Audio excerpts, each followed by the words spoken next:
നമസ്കാരം, മലയാളി വാർത്തയിലേക്ക് സ്വാഗതം. കേരളം ആര് ഭരിക്കുമെന്നറിയാൻ ഇനി വെറും മണിക്കൂറുകൾ മാത്രമാണ് ബാക്കി. ഭരണം തുടരുമെന്ന് LDF ഉറപ്പിക്കുന്നു. ഭരണമാറ്റമുണ്ടാകുമെന്ന് UDF കേന്ദ്രങ്ങൾ ആത്മവിശ്വാസം പ്രകടിപ്പിക്കുന്നു. ഒരു പുതിയ തുടക്കമായിരിക്കുമെന്ന് NDAയും. എന്നാൽ പോളിംഗ് നിരക്കുകൾ അനുസരിച്ചുള്ള വിലയിരുത്തലുകൾ ഭരണമാറ്റത്തിന്റെ സൂചനകളായിട്ടും പുറത്തുവരുന്നു. ഇതിനിടയിൽ മുഖ്യമന്ത്രി ആര് എന്നുള്ള സുപ്രധാനപ്പെട്ട ഒരു ചോദ്യമാണ് ഉയരുന്നത്. പട നയിച്ച നായകൻ നാടിനെ നയിക്കട്ടെ എന്ന് പറഞ്ഞുകൊണ്ട് VD സതീശനെ പുകഴ്ത്തിയും VD സതീശൻ വരുമെന്നുള്ള ആത്മവിശ്വാസവും കാണിച്ചും പലയിടങ്ങളിലും ഫ്ലക്സുകൾ വന്നുകൊണ്ടേയിരിക്കുകയാണ്.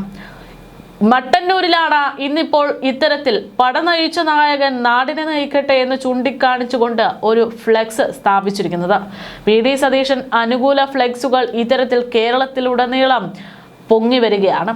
പട നയിച്ച നായകൻ നാടിനെ നയിക്കട്ടെ എന്നൊക്കെ എഴുതിയ ഫ്ലെക്സ് സ്ഥാപിച്ചിട്ടുള്ള സംഭവം വാർത്തകളിലും ഇടം പിടിക്കുന്നു. മട്ടന്നൂരിലെ കോൺഗ്രസുകാർ എന്ന പേരിൽ ഫ്ലെക്സ് പ്രത്യക്ഷപ്പെട്ടത് കഴിഞ്ഞ ദിവസം രാത്രിയാണെന്നാണ് വിവരം. കഴിഞ്ഞ ദിവസം ശ്രീകണ്ഠാപുരത്തും VD സതീശൻ അനുകൂലികൾ ഇത്തരത്തിൽ ബോർഡ് സ്ഥാപിച്ചത് വാർത്തയായിരുന്നു.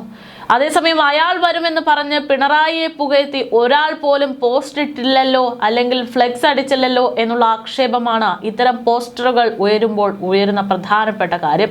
മുഖ്യമന്ത്രി പിണറായി വിജയൻ ഉണ്ടാകുമെന്നുള്ള ഉറപ്പ് പാർട്ടിക്കുള്ളിലെ അണികൾക്ക് പോലും ഇല്ലല്ലോ എന്നുള്ള ആക്ഷേപമാണ് ഇപ്പോൾ ഇത്തരത്തിൽ ഉയരുന്നത്. VD സതീശനോ പിണറായിയോ എന്നുള്ള തരത്തിലുള്ള ചോദ്യങ്ങളും സജീവമാണ്.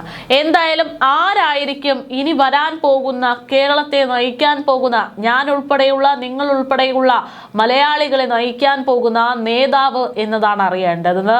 മൂന്നാം പിണറായി സർക്കാരോ എന്നുള്ള ഒരു സുപ്രധാനപ്പെട്ട ചോദ്യം ഇവിടെ വളരെ പ്രസക്തമാണ്. എന്തായാലും കേരള ചരിത്രത്തിൽ തന്നെ ഒരു സുപ്രധാനപ്പെട്ട ഒരു സാഹചര്യത്തിലേക്ക് ഈ പറയുന്നത് പോലെ 2 തവണ കേരളം ഭരിച്ച് 3-ാം തവണയും സാധ്യതയുണ്ട് എന്ന തരത്തിൽ ചർച്ചകൾക്ക് വഴിവെക്കാൻ മുഖ്യമന്ത്രിയായിരുന്ന പിണറായി വിജയനെ കൊണ്ട് സാധിച്ചു എന്നത് LDFന് ഒരു മുതൽക്കൂട്ട് തന്നെയായിട്ടും വിലയിരുത്തുന്നുണ്ട്. പക്ഷേ ഭരണ തിരുന്ന സമയത്തുണ്ടാക്കിയ അഴിമതികൾ, ആ ക്രമക്കേടുകൾ, ഇതൊക്കെ തന്നെ വലിയ രീതിയിൽ ഇത്തവണ LDFന് തിരിച്ചടിയായി മാറും എന്നുള്ളൊരു ആക്ഷേപവും നിലനിൽക്കുന്നു. എന്തായാലും ശക്തമായിട്ടുള്ള ഒരു പോരാളിയായിട്ട് മുഖ്യമന്ത്രി പിണറായി വിജയൻ എന്നുള്ള ഒരു വ്യക്തി ഉണ്ടായിരുന്നു എന്നുള്ള ആത്മവിശ്വാസത്തിലാണ് LDF ഇപ്പോൾ തുടരുന്നത്. ആരായിരിക്കും ഇനി നമ്മുടെ മുഖ്യമന്ത്രി എന്നറിയാൻ ഇനി സത്യം പറയുകയാണെങ്കിൽ മണിക്കൂറുകൾ മാത്രമാണ് ബാക്കി. കേരളത്തിൽ ഇടതുപക്ഷ ജനാധിപത്യ മുന്നണി തന്നെ വീണ്ടും അധികാരത്തിലെത്തുമെന്ന് ഉറപ്പിച്ചാണ് ഇത്തരത്തിൽ CPMന്റെ പ്രധാനികൾ രംഗത്തേക്ക് വരുന്നത്. അനുകൂലികൾ VD സതീശന് വേണ്ടി സംസാരിച്ച് വരുന്നത് പോലെ, അല്ലെങ്കിൽ VD സതീശൻ മുഖ്യമന്ത്രിയായി വരുമെന്ന് പറഞ്ഞ് ഫ്ലെക്സ് അടിക്കുന്നത് പോലെയൊന്നും LDFനുള്ളിൽ ആരുമില്ല എങ്കിൽ പോലും മുഖ്യമന്ത്രിയെ ചേർത്ത് പിടിച്ചുകൊണ്ട് തന്നെയാണ് CPM സംസ്ഥാന സെക്രട്ടറി നിലകൊള്ളുന്നത് എന്നുള്ളതും ശ്രദ്ധേയമാണ്. മുഖ്യമന്ത്രിയായി വീണ്ടും പിണറായി വിജയൻ തന്നെ വരുമെന്നും LDF തന്നെ അധികാരത്തിൽ വരുമെന്നുമാണ് ഈ അടുത്ത മണിക്കൂറുകളിൽ CPM സംസ്ഥാന സെക്രട്ടറി MV ഗോവിന്ദൻ നൽകിയിരിക്കുന്ന പ്രതികരണങ്ങൾ. എക്സിറ്റ് പോൾ ഫലങ്ങൾ വിശകലനം ചെയ്തുകൊണ്ട് ഭരണവിരുദ്ധ വികാരം അതുണ്ടായിട്ടില്ല എന്നും അത് നിലവിലില്ല എന്നും LDF വീണ്ടും ഭരണ തുടർച്ച നടത്തും എന്നുമാണ് CPM സംസ്ഥാന സെക്രട്ടറി MV ഗോവിന്ദൻ അവകാശപ്പെടുന്നത്.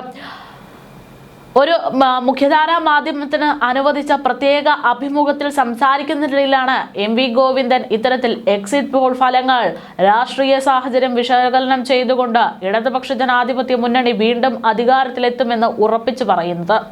എക്സിറ്റ് പോളുകൾ സൂക്ഷ്മമായി പരിശോധിച്ചാൽ LDFന് മികച്ച ഭൂരിപക്ഷത്തോടെ അധികാരത്തിൽ വരാൻ കഴിയുന്ന ചിത്രങ്ങളാണ് തെളിയുന്നതെന്ന് അദ്ദേഹം പറയുന്നു.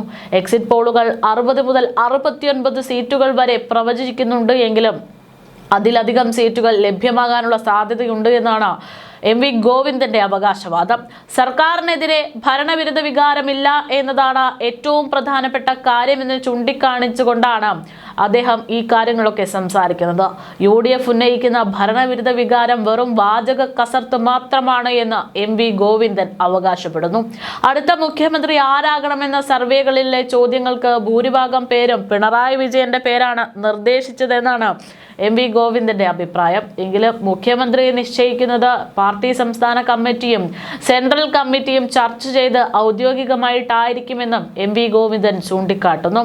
വോട്ടെണ്ണലിന് മുന്നോടിയായിട്ട് പാർട്ടിക്ക് വലിയ ആത്മവിശ്വാസമുണ്ട് എന്നും ജനവിധി LDFന് അനുകൂലമായിരിക്കുമെന്നും അദ്ദേഹം പറയുന്നുണ്ട്. എന്തായാലും ആരായിരിക്കും എന്നത് ഇനി കാത്തിരുന്ന് തന്നെ കാണണം. മണിക്കൂറുകൾ മാത്രമേ നമുക്ക് മുന്നിൽ ആ ഒരു ഉത്തരം ലഭിക്കാൻ സമയമുള്ളൂ.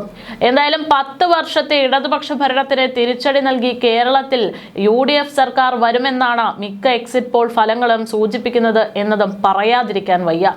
ആക്സിസ് മൈ ഇന്ത്യ എന്ന് പറയുന്ന സർവേ 70 മുതൽ 90 സീറ്റുകൾ വരെയാണ് UDFന് പ്രവചിക്കുന്നത്. അങ്ങനെയെങ്കിൽ പീപ്പിൾ പൾസ് പ്രവചിക്കുന്നത് 75 മുതൽ 85 സീറ്റുകൾ വരെയാണ്.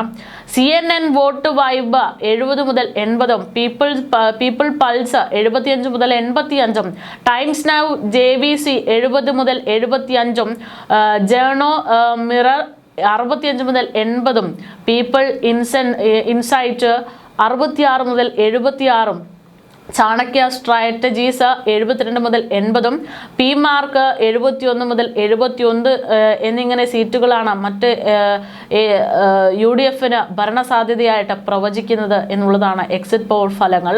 എക്സിറ്റ് പോളുകൾ ബഹുഭൂരിപക്ഷവും UDFന് നേരിയ മുൻതൂക്കം നൽകുമ്പോഴും മാന്ത്രിക സംഖ്യയായിട്ടുള്ള 70 കടക്കാൻ ഇരു മുന്നണികളും കിതയ്ക്കുകയാണ് എന്നുള്ള സൂചനകളാണ് വ്യക്തമാകുന്നത്.